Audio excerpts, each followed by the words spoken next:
consent on any one of these smaller procedural issues that are going to come up and try to drag this out as long as possible. Gregory Cordy is with USA Today, a congressional reporter. Thank you, as always, for being on the Washington Journal. The Senate is in session on C-SPAN 2. You can watch it on C-SPAN 2, and the House is just coming into session here, so that's the end of our show for today. Thanks for being with us.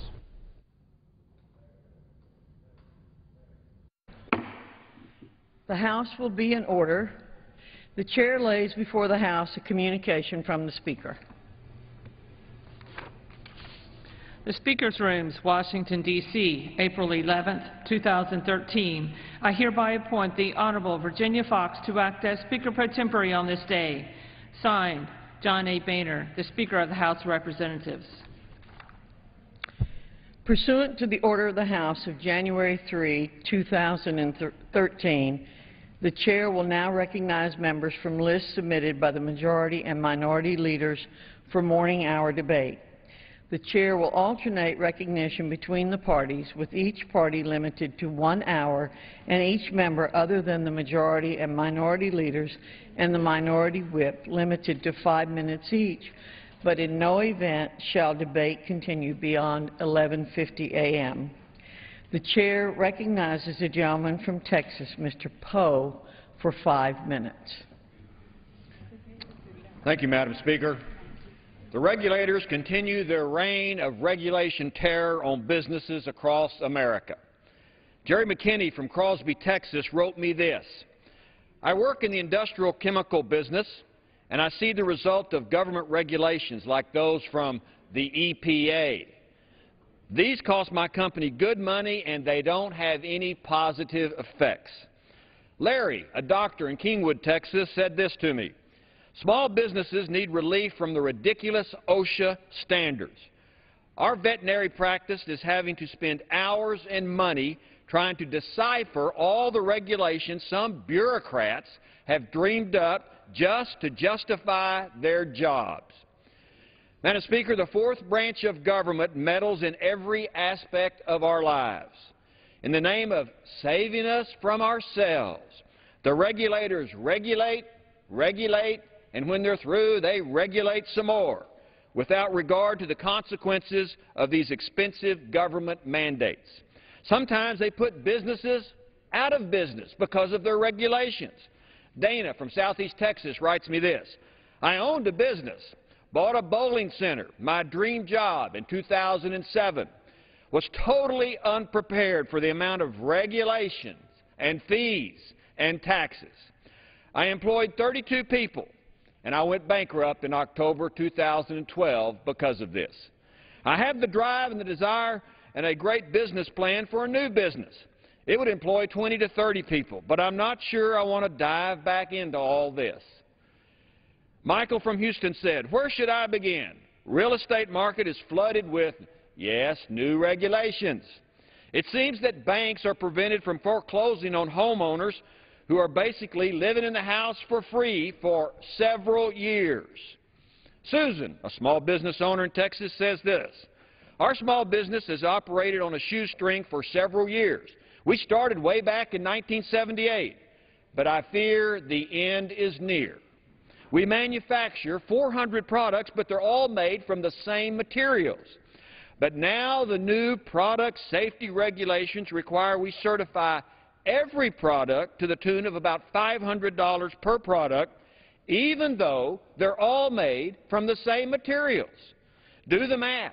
$175,000 or more just to get these same products that we've been making since 1978 certified by the federal government. Add on the health care fines and the rising cost of gasoline and the rising property and sales taxes and income taxes, well, you know the rest of the story. Madam Speaker, this ought not to be. Regulators putting businesses out of business by dreaming up new, silly rules that don't solve any problem. The regulators dream up new rules to add to their 100,000 commandments every day. Regulators regulate. That's what they do. That's what they like to do. But their addiction to power, to new unnecessary rules must stop. Burdensome, expensive federal regulations cost $2 trillion a year. What does that mean? That's the same amount of money all American citizens and corporations paid in income tax in 2008. $2 trillion, a lot of money. Regulators have no concept of the cost of running a business. They don't even understand the rules of business and business costs that can put some American businesses out of business. So Congress should approve any regulation that reaches a certain cost threshold or has a significant economic impact. That's why I'm original co-sponsor of the REINS Act. The REINS Act requires Congress, the elected, to approve the expensive rules of the unelected, or the rules will not have taken effect. So if a new rule affects the economy in the United States over $100 million throughout the country, Congress must approve this new rule or it does not take effect by the rule makers. We should make new rules for the rule makers. That's what our responsibility is. So it's time for Congress to rein in the out-of-control government and start regulating regulators. And that's just the way it is. I yield back. The gentleman yields back. The chair recognizes the gentleman from Illinois, Mr. Davis, for 5 minutes. Thank you, Madam Chairman. Madam Chairman, on Sunday, April the 6th at 11 a.m., America lost 5 of our best and brightest in Afghanistan when the convoy they were traveling in, along with an Afghan doctor, was attacked by a suicide bomber. One of them, 25-year-old Ann T. Smedinghoff, who grew up in River Forest, Illinois, in the 7th Congressional District, where her family still lives, became the first U.S. State Department officer to die in Afghanistan since the 1970s. She had less than 4 months left to serve in Afghanistan. A brave American was determined to brighten the light of learning through books written in the native tongue of the students that she had never met, but whom she felt compelled to help, Secretary of State Kerry said in Istanbul, where he was on a diplomatic trip. And she was met by cowardly terrorists determined to bring darkness and death to total strangers. Ann was killed while delivering donated books, textbooks to children at a new school. For Ann, who could have remained relatively safe in the embassy, delivering these books were essential to her mission. Just as appearing on one of the most watched Afghan television shows to explain to the Afghan people the similarities between Eid, a Muslim holiday that celebrates giving and sharing, and Thanksgiving. Both give thanks for life's blessings, and Smedinghoff discussed how she and her family celebrated back at home. Ann recently worked on a campaign to end gender violence by producing and distributing videos to the press across the country, and was rewarded when she and her colleagues saw photographs of Afghan men in markets wearing purple ribbons, a symbol of the campaign. Her parents, Tom and Mary Beth Smedinghoff, said, "The Foreign Service was a calling, and Afghanistan was her second deployment, an assignment for which she had volunteered after a tour in Caracas, Venezuela. She died," her parents said, "doing a job she thought must be done." She particularly enjoyed the opportunity to work directly with the Afghan people and was always looking for opportunities to reach out and help make a difference in the lives of those living in a country ravaged by war. They said, "We are consoled knowing that she was doing what she loved, and that she was serving her country by helping to make a positive difference in the world." Before she joined the State Department, Ann served on the board of directors for the Allman Cancer Fund for Young Adults 4K for Cancer program, spending a summer cycling across the United States to raise money and awareness. She was full of life and hope. She rode her bicycle from the Red Sea to the Dead Sea. She was once photographed with a boa constrictor around her neck in South America. The residents of the 7th Congressional District joined me in honoring her life and work. Her bravery, her focus on using public diplomacy for positive change, her vision of the human potential wherever it might be, sets a standard that it behooves all of us to try and emulate. Today a flag is being flown across the United States Capitol in her honor and recognition of her service to our country. My thoughts and prayers are with her parents, brothers, sisters, and friends during these difficult days. She is indeed a hero. I thank you, Madam Speaker, and yield back the balance of my time. The gentleman yields back. The chair recognizes the gentleman from Pennsylvania, Mr. Perry, for 5 minutes. Thank you, Madam Speaker. I'm wondering who will speak for underprivileged women, not only in the United States, but very particularly in Philadelphia. And I'm here today to talk about an uncomfortable subject, which no one seems to want to talk about. It is the Gosnell trial in Philadelphia. The media doesn't want to talk about it, not NBC, CBS, ABC, CNBC, not Fox, and not the leaders of our nation, not the President. And it is uncomfortable.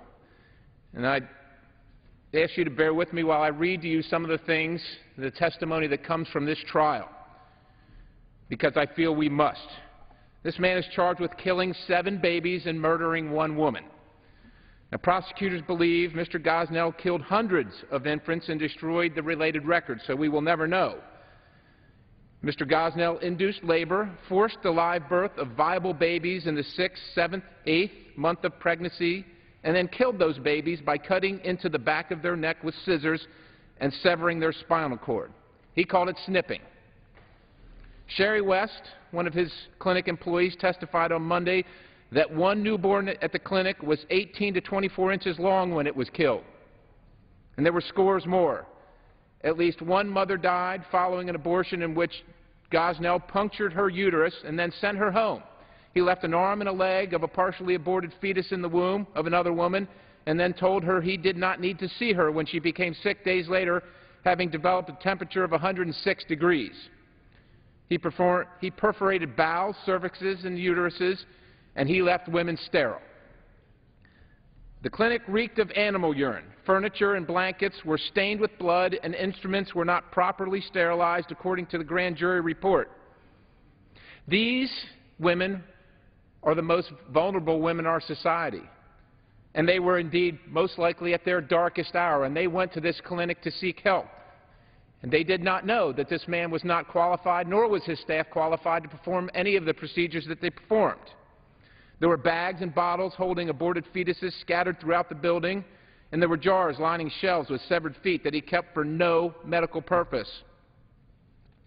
These women came because they were probably the product of violent home lives where they felt they had no options, and they came to this care provider who was essentially unregulated. And this does fall into the purview of the United States Attorney General, because these patients oftentimes travel across state lines, and this is an isolated incident. It would be disingenuous to think that all caregivers fall into this category, because we know that they do not. But we also know that if there is one, there may likely be others, and that is indeed sad. Prosecutors say that none of Gosnell's staff were licensed nurses or doctors, and that a 15-year-old student performed anesthesia with potentially lethal narcotics. Now, abortions after the 24th week are illegal in Pennsylvania. However, Gosnell allegedly aborted and killed babies in the 6th and 7th months of pregnancy and charged more for bigger babies. He also took extra precautions with white women from the suburbs, according to the grand jury report. He allegedly ushered them into a slightly cleaner area because he thought they would be more likely to file a complaint. The abortions of the biggest babies allegedly were scheduled for Sundays when the clinic was closed. The only person allowed to assist with such cases was Gosnell's wife, Pearl Gosnell. She was one of 9 employees charged with him as well in this. And she has not obtained a lawyer at this time, and he allegedly took the files home with him from the patients that he dealt with and then disposed of them.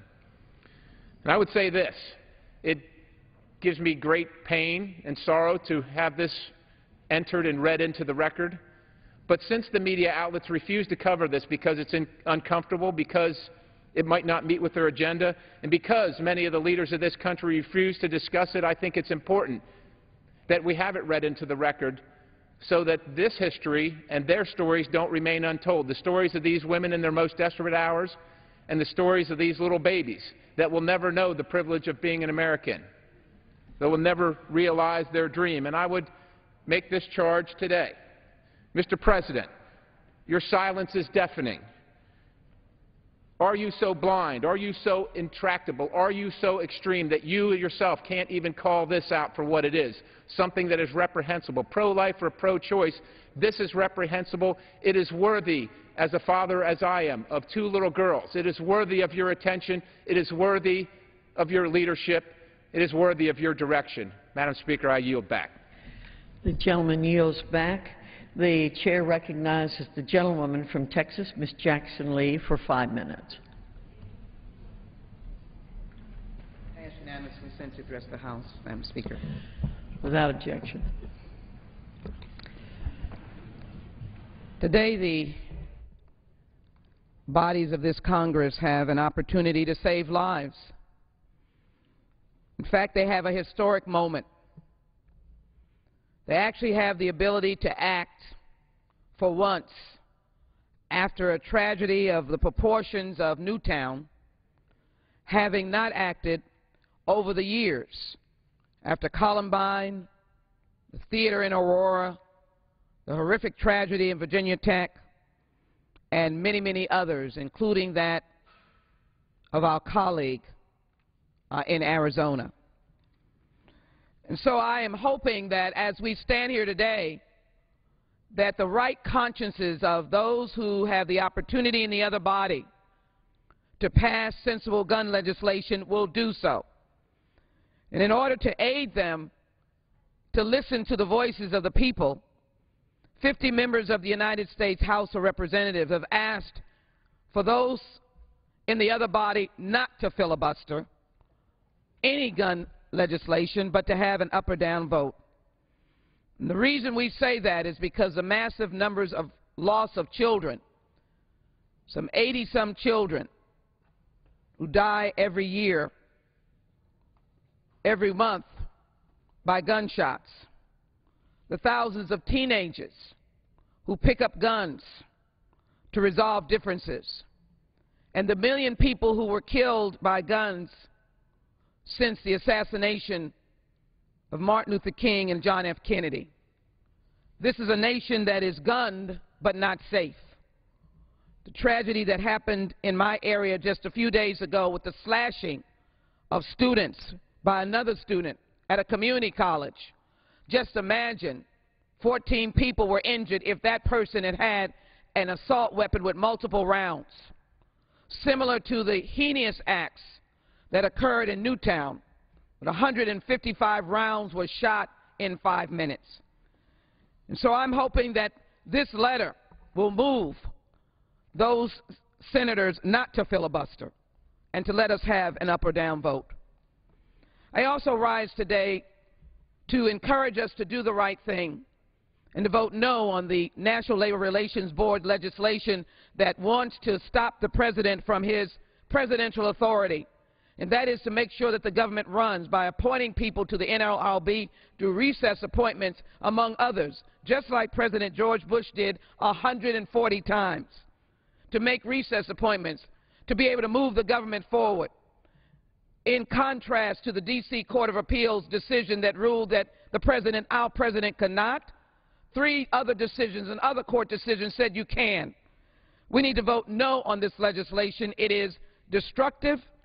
It is only to stall government, and it is only to stop the work of the NLRB, where workers and corporations come together to solve their problems. What we should be doing is working to create jobs. That's what Americans want us to do. They want us to make it in America. They want us to build up manufacturing. They want us to create and pass legislation, as we introduced yesterday with Whip Hoyer, 38 pieces of legislation that we all are joining to support to create jobs.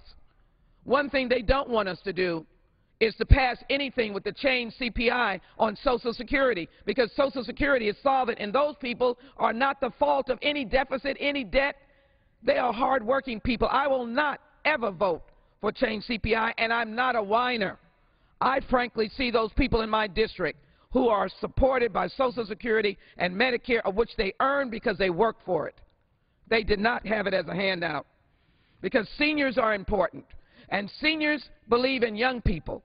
And so we should protect our seniors. We should invest in education, and I salute the President for his early pre-K initiative that every child should have the opportunity to be in a pre-K program, supporting our teachers. So here we are. This is what we should be doing. We should be promoting job creation to bring down unemployment and to, in fact, get those who are underemployed and those who have completely gone out of the marketplace. They can be hired. They have skills, including our disabled.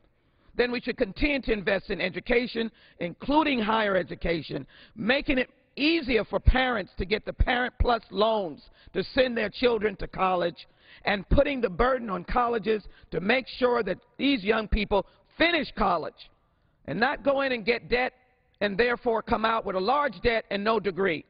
This is what America's about: investing in young people, protecting our seniors, and realizing that the change CPI is not the way to go on Social Security. It's to save it because they earned it, and it is to build America. I yield back. Fired. The chair recognizes the gentlewoman from Alabama, Ms. Sewell, for 5 minutes. Thank you, Madam Speaker. I rise today to recognize and pay tribute to the life and legacy of William Woods Tate, Jr., a beloved educator and high school debate coach who was an extraordinary mentor to me and so many others. Coach Billy Tate, as he was known, was an accomplished speech and debate coach in Alabama and Tennessee for over 40 years. Coach Tate sadly passed away suddenly on Saturday, April 6, 2013, at the age of 69, leaving behind a legacy defined by his commitment to developing the oratorical skills of future leaders. At the time of his death, Coach Tate was a 5-diamond debate coach at Montgomery Bell Academy in Nashville, Tennessee, where he taught speech and coached winning debate teams for more than 30 years. He was an outstanding teacher and an inspirational leader in the National Forensic League, the oldest and largest honor society for high school students in speech and debate. During his illustrious career, Coach Tate had multiple national finalists in policy debate and extemporaneous speaking. In 1999, his policy debate team reached the national finals, and in 2006, Coach Billy Tate made coaching history as 2 of his policy teams closed out the national finals, winning the first ever NFL co-championship in policy debate. You know, he was an extraordinary individual. Not only did he teach his students so brilliantly, in his spare time he loved bridge. He was a devoted son who always saw to the care of his beloved mother in Selma. Coach Tate also managed to keep up with his debate students through the years and relished in their life successes. He demanded excellence from his students, teaching them not only the importance of debate prep and strategy, but also took great pride in exposing his students to the very best restaurants, and that included important table etiquette that accompanied such an experience. Although Coach Tate spent the bulk of his career at Montgomery Bell Academy in Nashville, he began his speech and debate experience in 1975 at Selma High School in his beloved town of Selma, Alabama. I know that his students at Montgomery Bell Academy believe that they had his best coaching years, but I'm here to tell you from personal experience that the 1970s and the 1980s at Selma High School honed his craft and greatly influenced his strategy. He produced some of the finest high school debaters in the state of Alabama had ever seen to date, and I am proud to say that I was one of those students. Billy Tate was my debate coach for 3 years at Selma High School. For a public high school in rural Alabama, we dominated the competition and won many state championships. For many years, the walls of Selma High School's library were lined with hundreds of debate and speech trophies won by the teams coached by Billy Tate. Debate was more than an average extracurricular activity. It was a serious discipline, and those of us who had the privilege of being coached by him knew that it was a serious time commitment, a commitment of both time, money, and talent. To be on Billy Tate's debate team, a student had to commit to attending summer debate camps and countless weekend travel to tournaments all across Alabama, Mississippi, Tennessee, and Georgia during the academic year. It was not the average debate class. I know that my life journey would not have been possible were it not for my debate experience under the tutelage of Coach Billy Tate at Selma High School. I know that I speak on behalf of all of the debaters at Selma High School and Montgomery Bell Academy in expressing our sincere gratitude for Coach Tate's guidance, his dedication, and unwavering belief in our abilities. I especially dedicate this tribute to the Selma High School debaters I had the privilege of competing with: Tom Bundenthal, Lawrence Bubba Wall, Derek Edwards, Max Andrews, John Polk, Leslie Looper, and Crystal Boykin, to name a few. To say thank you to Coach Tate seems woefully inadequate, but I do take comfort in knowing that his legacy will live on through those of us he influenced. May Coach Billy Tate always be remembered for the excellence that he inspired in all of us. Today, I ask my colleagues in the United States Congress to join me and the hundreds of debaters he taught in his 40 years of coaching in celebrating the life and legacy of a native Alabamian and a nationally renowned debate coach, Mr. William Woods Tate, Jr. Thank you. The gentlewoman yields back. The chair recognizes the gentleman from Kentucky, Mr. Yarmouth, for 5 minutes.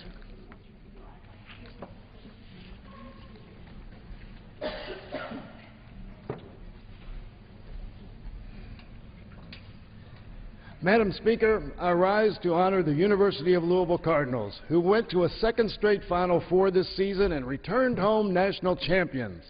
Going into the NCAA tournament, the question was whether the Cards' stifling defense would be enough to win it all.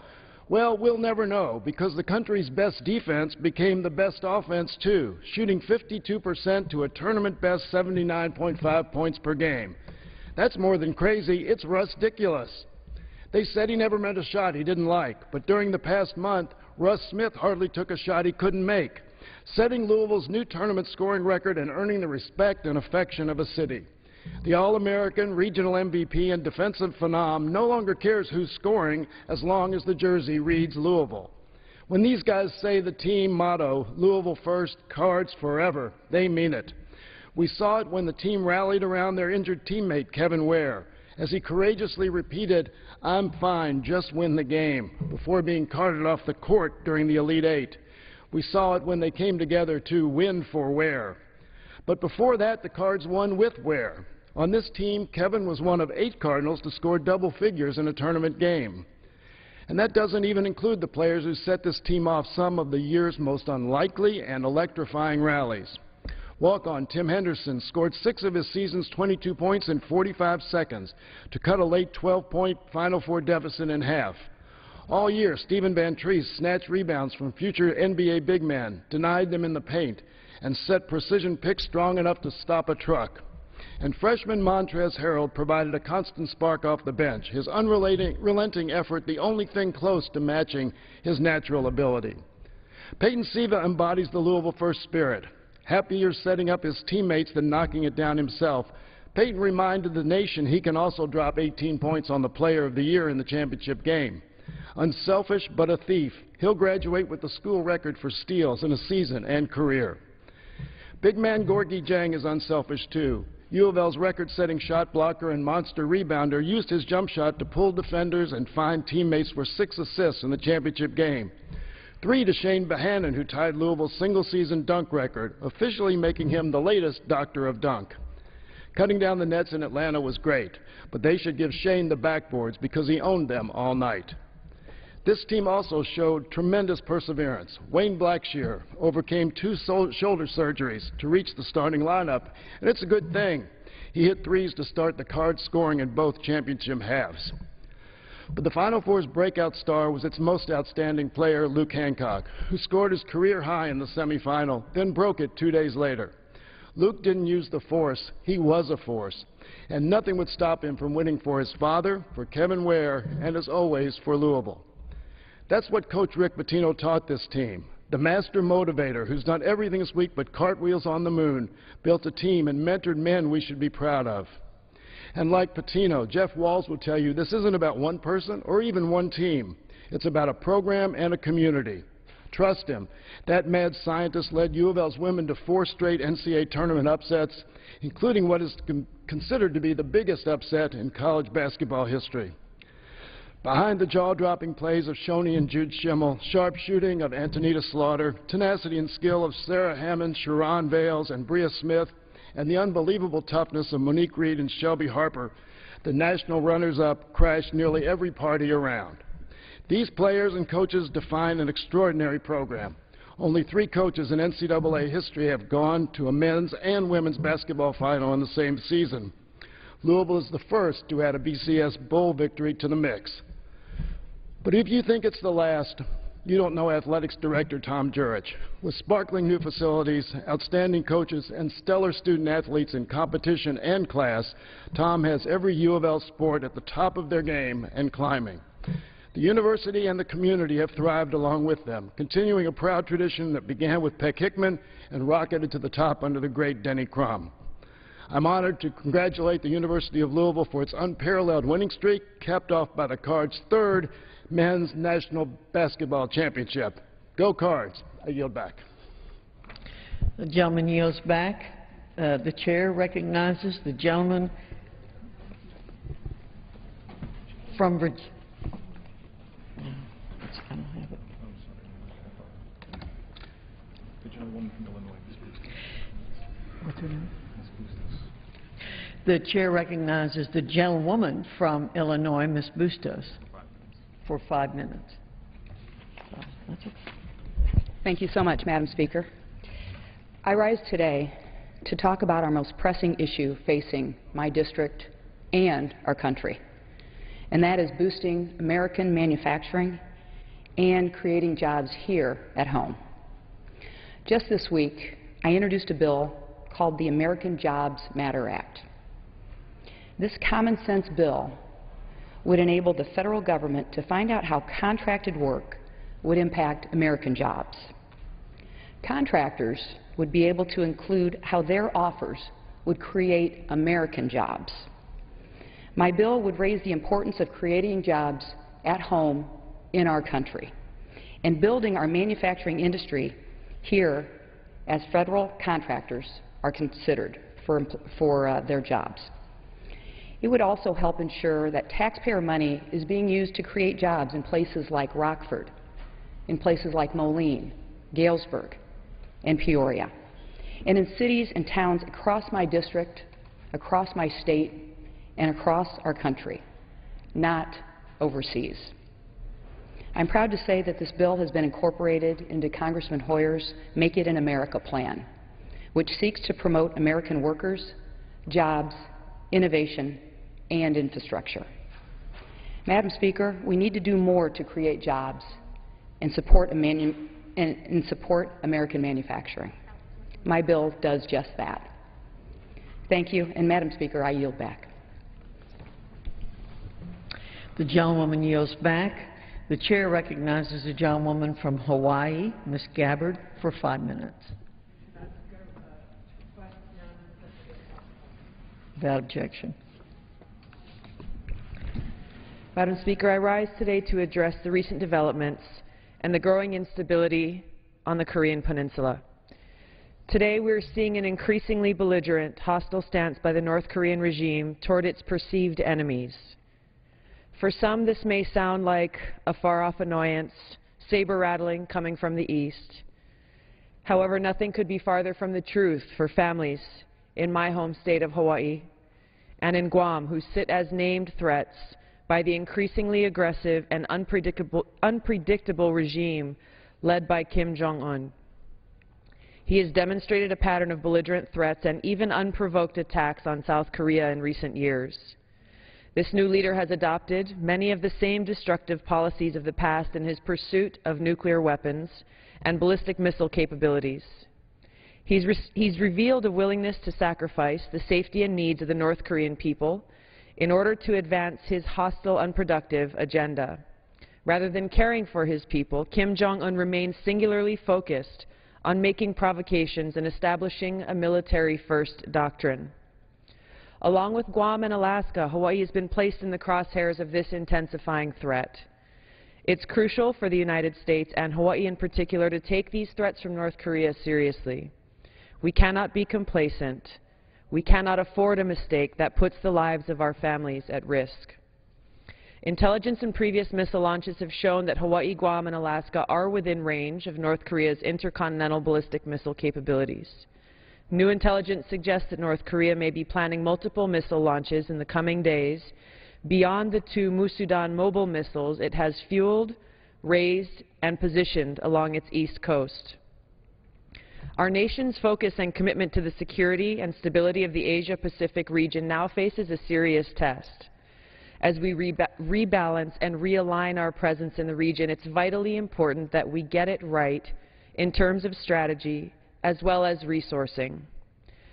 The United States has an important interest in maintaining peace on the Korean Peninsula as well as in the Asia-Pacific region. We must stand together with our allies in the region, ready to respond to any contingency. And we must take a forward-leaning approach to address this imminent threat, to prevent further provocations, and to protect our families and our national assets. The international community has clearly stated its opposition to his actions and threats, but we need to ask more of those influential nations that have remained quiet. China in particular should be playing a strong role as a deterrent of North Korea's military ambitions. We're also seeing a destabilizing effect outside of the region as a result of the dangerous partnership between the 2 isolated rogue states of Iran and North Korea, as the regimes working together to develop more powerful weapons, missile delivery systems, and nuclear capabilities. It would be safe to assume that by addressing the threat on our country by North Korea, we are also affecting Iran and their nuclear ambitions. I commend our military commanders for their firm and confident resolve that they've shown in response to the endless posturing and provocative behavior of North Korea. However, from a U.S. policy standpoint, it's time to make a serious change. Such a change must be comprehensive, carving a new path forward using diplomatic and military means in order to break the cycle of threats that has existed for far too long. The carrot and stick approach we've taken in the past has not effectively deterred North Korea's nuclear ambitions. To the contrary, we continue to face escalated threats which now extend beyond the region. Considering the serious threats we face today and the fact that the threat of missile attacks on the U.S. is likely to grow, I'm deeply concerned about the President's proposed cuts to the missile defense budget in fiscal year 2014. This is a portion of the budget that should be increased, not decreased, to ensure the safety and security of our people. In the coming days and months, I look forward to continuing to work with my colleagues and pushing for action and resources to ensure that Hawaii and our country is protected and any potential attack is prevented. Thank you, Madam Speaker. I yield back. The gentlewoman yields back. The chair recognizes the gentleman from Virginia, Mr. Connolly, for 5 minutes. Thank you, Madam Speaker. During the past 2 weeks, I met with local employers and constituents who expressed continued frustration with the negative effects of sequestration in our community. Republicans and Democrats alike spent most of the past year warning of the dire consequences these cuts would have on our economy, and yet the recently adopted continuing resolution for the rest of the fiscal year bakes in those very harmful cuts. I share my constituents' frustration, which is why I voted against the self-inflicted wound on our economy. Every community in America will feel the ripple effects of sequestration, but my Northern Virginia district will be disproportionately impacted because of the high concentration of military facilities, federal employees, and businesses that partner with the federal government.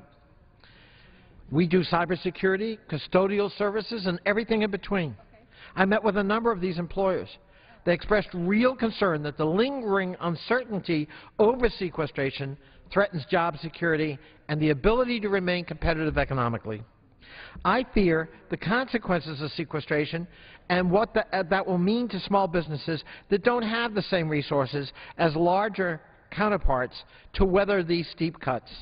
I visited one company with 200 employees who are developing a laser-based flight guidance system for NASA through the Small Business Innovation Research Grant. Just recently it announced their technology is being deployed through a contract with the Defense Department to assist with remote detection for explosives to better protect our troops in the field. They're worried about cutbacks. The Small Business Administration's fiscal 13 budget will be reduced by more than $92 million as a result of sequestration. And more than one-fourth of those cuts will come from the Small Business Loan Program, directly affecting small businesses, veterans-owned businesses, female and minority-owned businesses, and their ability to hire. As my colleagues know, the federal government has a small business contracting goal of 25%. And we've fallen short of that goal in the last 6 years. Sequestration actually will make it harder to ever achieve that goal.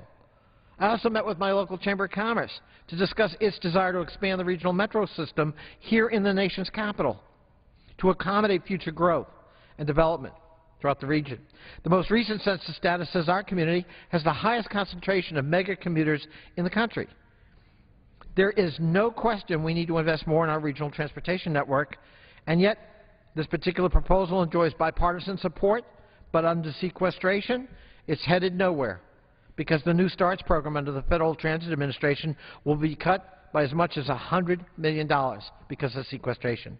Whether it's cuts in small business assistance or transportation, sequestration is reducing our investments in the very things that create jobs and provide for our competitive advantage in the future. Local realtors I met with expressed concern about the uncertainty of sequestration, putting the brakes on sales just as regional and national housing markets are finally showing signs of robust recovery. The slowdown in federal spending is already creating a drag in local economies. A 22% drop in defense spending shaved nearly 3 points off economic growth in the last quarter, and CBO projects it could be half of the growth otherwise projected in all of 2013 because of sequestration. Madam Speaker, I don't argue that cuts are needed, but sequestration uses a mindless meat-axe approach in which nothing is spared and nothing is differentiated. I've long called for members of the House to work together in a bipartisan fashion and in a balanced way, balance between revenue growth and discrete spending cuts to move forward and reduce the debt. This week's delivery of the President's budget is a heartening sign because he does just that. I hope we'll heed his budget. I hope we'll try to work with the President to achieve a balanced approach that replaces this mindless sequestration, and I yield back.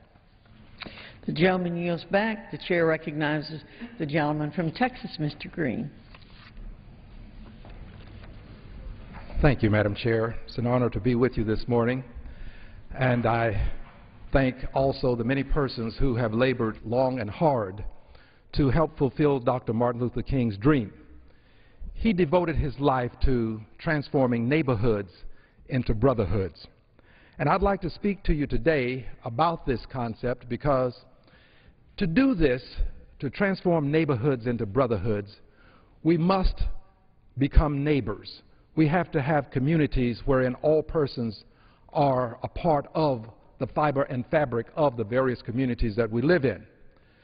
Dr. King was in Memphis, Tennessee in 1968, and he was there on this mission of bringing people together. He was there to help with some issues related to workers and workers' rights. And unfortunately, on April 4th of 1968, Dr. King was assassinated. His life's work did not end, however. His dream is still alive. And because he dared to transform neighborhoods into brotherhoods, the President of the United States at that time, President Johnson, took up the fight for Dr. King. And within 7 days, a piece of legislation passed through the House that dealt with discrimination as it relates to where people live. This legislation had bipartisan support. The Democratic supporter was Senator Walter Mondale, very well known figure in American politics. The Republican supporter was an African American, by the way, who was a member of the Senate, the Honorable Edward Brooke. These two senators had for years been trying to pass this legislation to eliminate discrimination in housing. And they had had some degree of success, but they were not able to get the legislation passed. Well, in 1968, 7 days after Dr. King's death, the Fair Housing Act of 1968 passed, prohibiting discrimination based upon race, color, religion, national origin, as it relates to the sale or the financing of housing. In 1974, the act was amended to include sex discrimination. In 1988, it was amended to prohibit discrimination based upon physical or mental handicap, as well as familial status. The Housing Fairness Act that I have introduced models this piece of legislation. It too deals with discrimination that is invidious with reference to refusing to rent to a person, sell housing to a person, negotiate housing, to make housing available, to set different terms for some than for others, to falsely deny that housing is unavailable when it is available. This kind of discrimination still exists. But it's important for us today to realize that it is very much having an impact on persons that many of us do not assume are victims of housing discrimination. The FY 2011 statistics, the latest available to me, connote that 27,092 complaints were filed with programs associated with the Fair Housing Initiative. And of these complaints, about 12% to 54% of them were complaints based upon disability. Based upon disability. Now, it's important for us to focus on disability for a moment, because many of our veterans returning from wars, persons who chose to go to distant places, they don't always return the same way they left. Many of them have given their lives, and others have survived, but they have survived and they are handicapped. Many of them returning will be discriminated against because there are people who discriminate against people who are handicapped. They may not know that it's a veteran, but whether they know or not, the act of discrimination is still harmful. And I will submit to you that it makes sometimes tears well in the eyes of people who understand how our veterans have fought for us. So I'm here today to make an appeal that we support fair housing initiatives and that we do all that we can to transform neighborhoods into brotherhoods. Thank you, Madam Chair. The gentleman's time has expired. Pursuant to Clause 12A of Rule 1, the Chair declares the House in recess until noon today. Members return at noon Eastern to consider the adoption of rules for a bill that would bar actions by the National Labor Relations Board that require a quorum unless the Senate confirms additional members of the Supreme Court upholds President Obama's recess appointments. A vote on the bill's rule right now scheduled between 1:30 and 2 Eastern. Live House coverage here on C-SPAN when lawmakers return at noon Eastern. Meanwhile, over in the U.S. Senate, members this morning are talking about gun legislation. They will be voting shortly on the legislation, on moving forward to the legislation. John Cornyn of